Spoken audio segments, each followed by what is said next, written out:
என்ன ஏதாவது சொல்லணுமா? அன்னைக்கு நல்லபடியா உங்க அண்ணன் என்ன கல்யாணம் பண்ணியிருந்தா நீங்க அந்த வீட்டு மாப்பிள்ளையா இருந்திருப்பீங்கல்ல. மாமா உங்களை நாடிமுத்து ஐயா பொண்ணுக்கு தரணும்னு அவ்வளவு ஆசைப்பட்டாரு.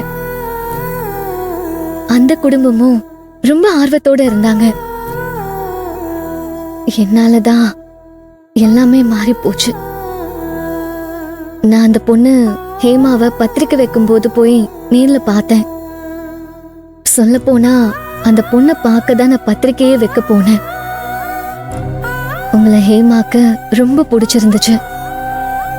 நான் வர நேர்ல போய் அவங்க ஆசைய தூண்டி விட்டுட்டு வந்துட்டேன்.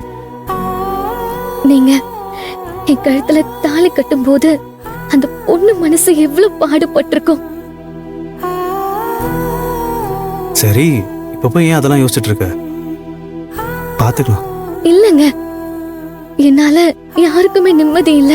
நாளைக்கு அந்த பொண்ணு முகத்தை நான் எப்படி ஏறெடுத்து பாப்பேன்?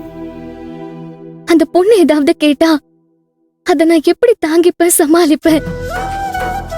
உங்களுக்கு எல்லா விதத்திலையும் பொருத்தமான பொண்ணு ஹேமா தாங்க.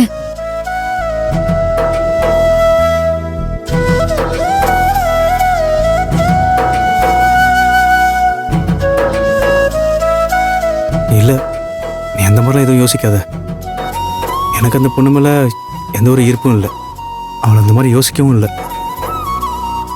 அப்பாவே சொல்லியிருந்தாலும் நான் ஹேமாவை கல்யாணம் பண்ணியிருக்க மாட்டேன். ஏ